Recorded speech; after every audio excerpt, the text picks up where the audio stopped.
개인적으로는 이 과달루페 성모님을 많이 생각하고 또 많은 은총을 받았던 것 같아요.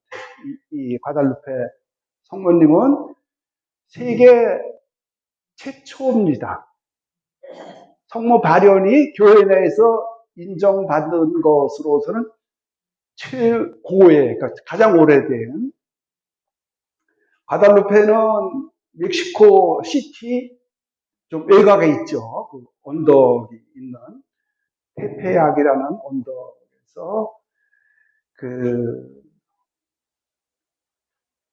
이 시간 뒤에 나올려나 모르겠는데 콜럼버스 아시죠? 네.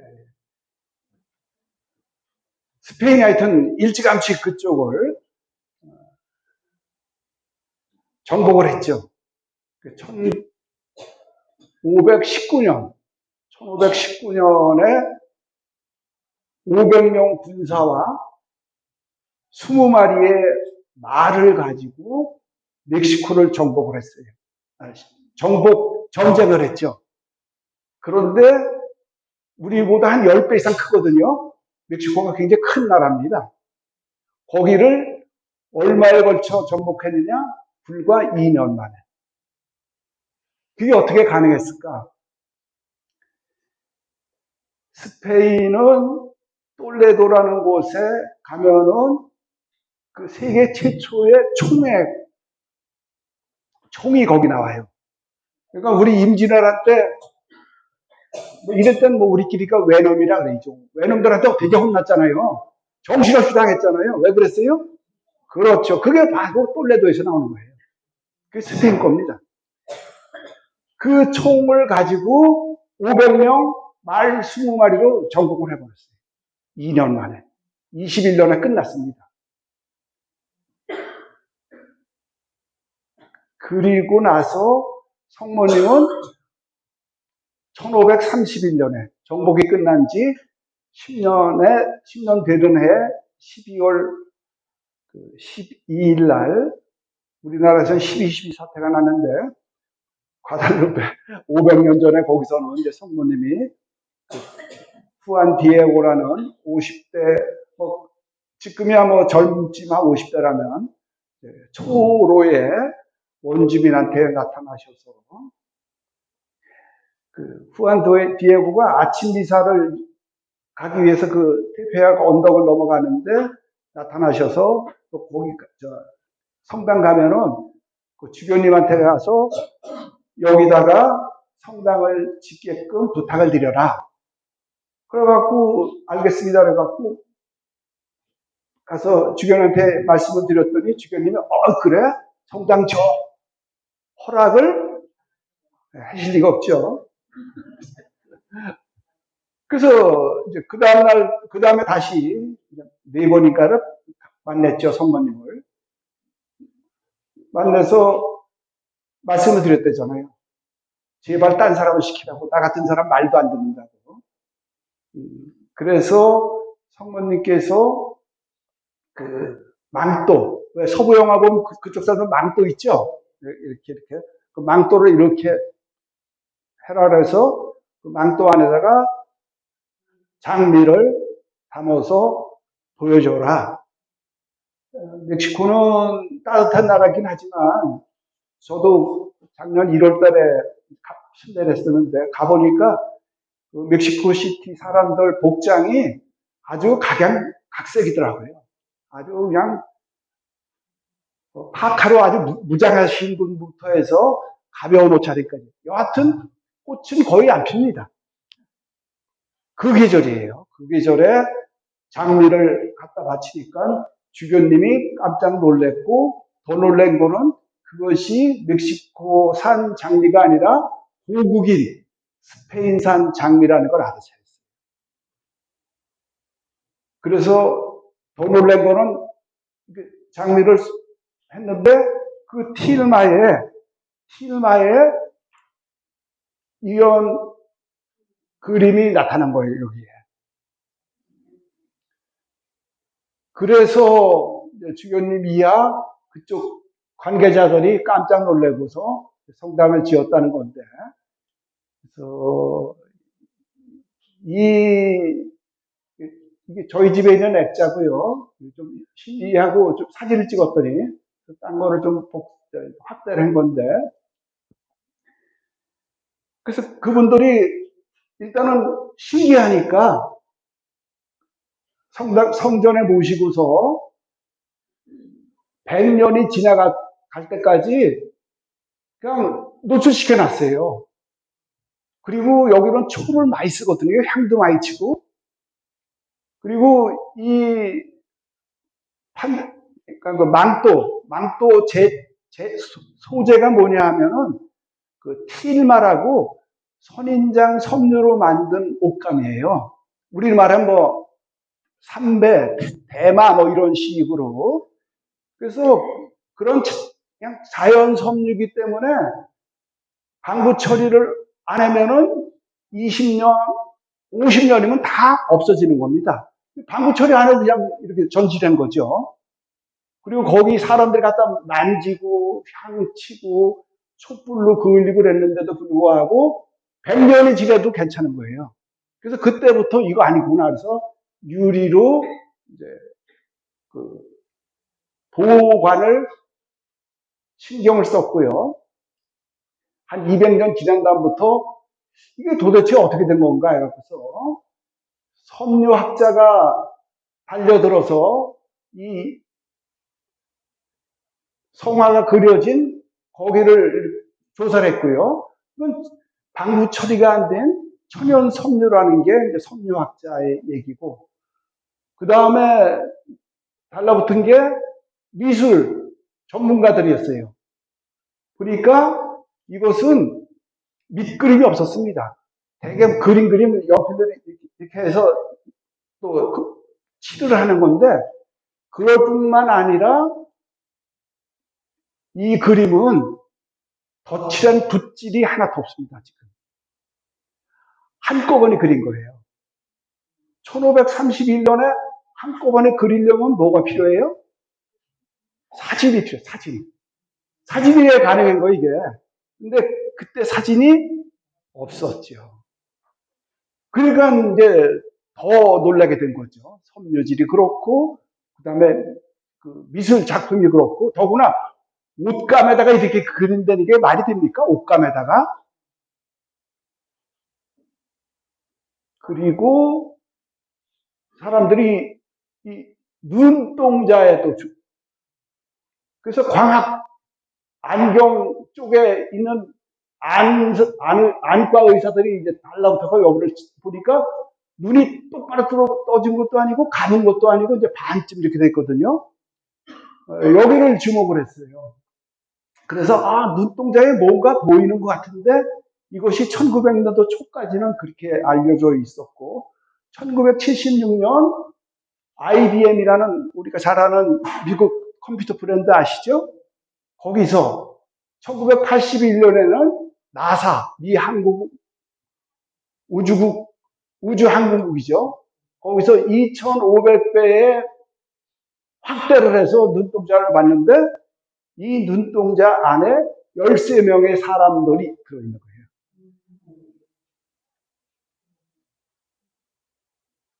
이거 그리는 것도 힘들는데 그죠? 눈동자에 어떻게 사람을 13명을 넣느냐고요. 그래서 과학이 증명한 기적이에요. 과학이 증명한 기적. 그리고 1921년에 멕시코의 그 공산당 청년이 거기는 유물놀이니까 사람들이 순례하고 꼴이 보기 싫으니까 여기 앞에다가 이 성화 앞에다가 다이너마이트를 놓고 터뜨렸어요. 그래서 성전 유리창은 전부 박살이 났고 인근의 건물 유리창까지 깨질 정도의 대단한 폭발력을 나타냈는데 이 성화는 그대로 있었습니다. 오히려 그 성당 제대에 있던 십자가가 이렇게 휘어졌고 그 휘어진 십자가가 지금 전시 중에 있죠. 예수님이 아마 어머님을 막은 것처럼 이렇게 설명을 해놓더라고요. 그래서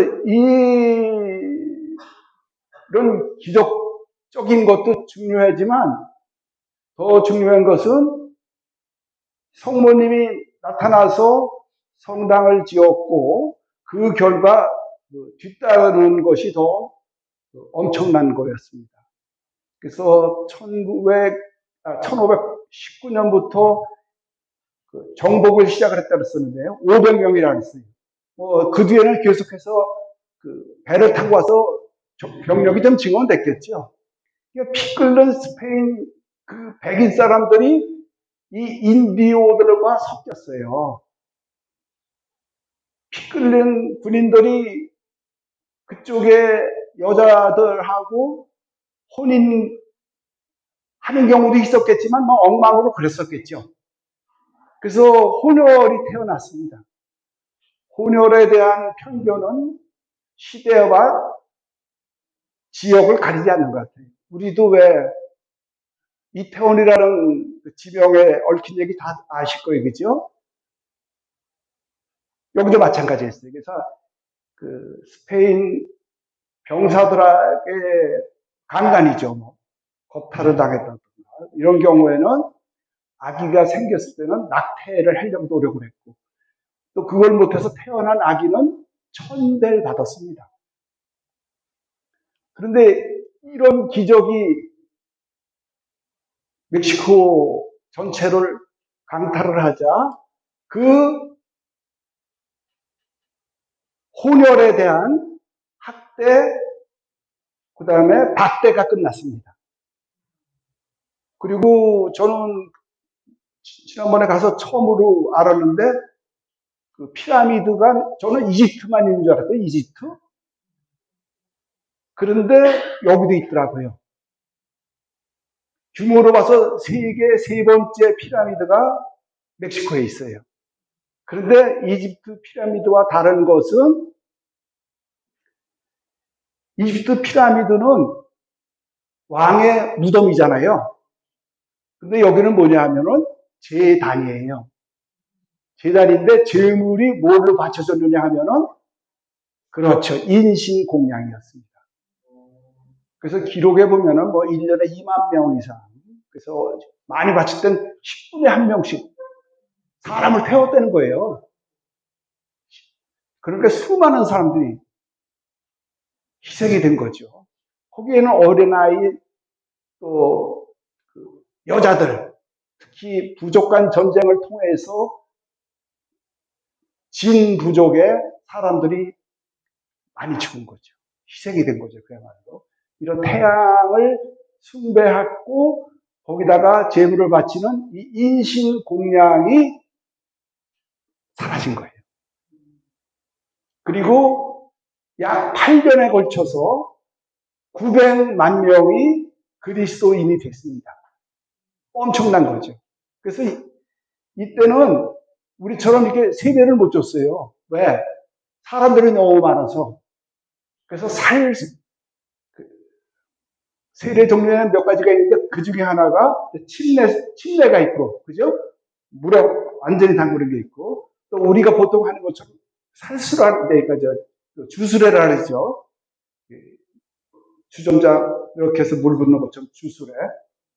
그리고 살수레가 있습니다. 물을 뿌려대는 거예요. 일일이 사람에게 이거 못하니까 이렇게 하는 거죠. 그렇게 해서 세례를 줬죠. 근데 이 과달루페 성지 입구에 가면은 지금도 살수레를 합니다. 세례 주겠다 그러는 게 아니라 성수 뿌려주느라고 어마어마한 이걸 가지고서 그 신부님이 아주 고생스럽겠더라고요. 무지하게 뿌려대거든요. 그냥 사람들 시작하니까. 여하튼 그런 살수레가 이 멕시코 이런 경우에서 나와서 오늘날까지도 얘기가 되죠. 교리적으로. 그래서 그렇게 그리스도교화를 했습니다. 그리고 무엇보다 이러한 섬유의 놀라운, 지금 500년이 지난 거잖아요. 500년 지났는데 이 섬유가 방부 처리가 안 됐는데 그대로 있고. 그 다음에 이 그림에 관한 거, 또 이 눈동자에 나타난 과학적인 검증, 이런 것을 통해서 우리가 보아야만 믿고 들어야만 믿고 만져보아야만 믿는 이 시대 사람들에게 현상 너머에 다른 세상이 있다는 걸 알려주는 성문이에요. 그리고 무엇보다 저는 다른 성지는 다 목격에 의한 발현이거든요. 그런데 그 물증이 있는 처음이에요, 처음. 이자 마지막이죠, 지금까지는. 이런 발현 물증이 있는 발현은 이게 처음입니다. 파티마 같은 경우는 히아친타 프란치스코, 루치아 그 세 소녀에 의해서 우리가 성모님 봤어요 했고, 물론 이제 여러 사람들이 모임 가운데 태양이 왔다 갔다 했다 그러는데 성모님 발현은 그 세 소녀의 목격에 의한 거고, 또 르르드는 벨라데타 13살이었다 그러죠, 그 당시에. 그 소녀의 목격이었고. 이런 건데 여기는 그게 아니죠. 물증이 있는 발현이 이 발현을 통해서 생각을 할 때 제가 아까 전능하신 하느님, 영원하신 하느님에 관해서 말씀드렸어요. 이 성모님이 1531년에 나타나신 게 분명하다는 거죠. 이런 물증은. 그러면 성모님이 언제쯤 돌아가셨겠어요? 예수님이 2000년도에 그러니까 2000년 전에 태어나셔서 33살 때, 또 성모님은 거기서 좀 더 사셨다 치더라도, 한 1500년, 1500년 지난 뒤에 나타나신 거잖아요. 죽으면 끝이 아니라는 거죠. 영원한 생명이 있기 때문에 성모님은 이렇게 태어나실 수가 없죠. 이게 발현하실 수가 있었고, 그 이후에 우리가 요 근래 본 1917년 파티마까지 이어져 오는 거죠. 그렇다면은 성모님 승천, 우리가 8월 15일 날 보내는 그 축일의 의미를 생각을 하면은 우리도 성모님처럼 영원히 살 수 있다는 거죠. 피조물도 그렇다는 얘기예요. 예수님은 하느님이시니까 당연하다고 생각을 하지만 성모님, 그 영원하신 분, 그리고 발현하신 이유가 다 우리에게 도움을 주시기 위해서 나오신 분, 발현을 하셨기 때문에 영원히 살아계시며 언제나 도움을 주시는 이 어머니라는 거, 이 영혼에 대한 확신만 있으면 우리 삶의 모습은 달라진다고 아까도 말씀드렸는데 그런 것 같아요. 그래서 과달루페 성모님은 정말 충격적이었습니다.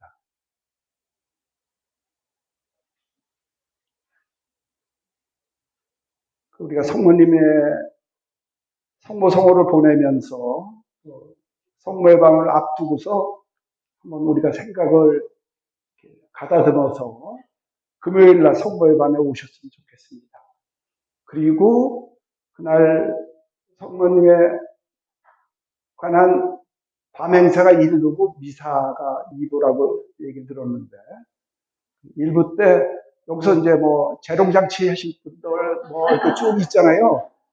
다 좋죠. 예, 다 좋은데 본질은 뭐예요? 성모님을 우리가 왜 공경해야 되는지에 대한 그게 본질입니다. 그 본질을 잊어먹고선 끝나고 나서 오늘 아주 편지 기가 막혔어. 율동, 하여튼 그 인간만 없었으면 됐는데, 그래서 거기에 신경을 집중하는 거, 물론 그거 좋죠. 그래야 되겠죠. 그런데 더 본질적인 것은 성모님을 왜 우리가 공경해야 되는지. 그래서 올해 2025년 성모의 밤은 제가 한번 권유를 해드립니다. 성모 호칭 기도 순서가 있거든요. 성모님 호칭에 대해서 물론 한꺼번에 우리가 합성을 했기 때문에 쭉 가지만 성모의 밤 오시기 전이라도 아니면 마치고 집에 가셔서라도 성모 호칭기도 기도소에 있습니다. 기도소에도 하나하나 성모님 호칭, 예를 들어서 계약의 궤, 다윗의 탑, 도대체 이게 무슨 뜻인가를 한번 공부를 해봤으면 좋겠습니다. 굉장히 많은 호칭이 있으신데 평화의 모호는 왜 평화의 모호라 그럴까? 그래서 이 성모님 호칭을 잘 생각하시고 영원히 살아계시면서 우리에게 도움을 주시는 성모님 특별히 생각하는 5월 마지막 주간이 됐으면 좋겠습니다.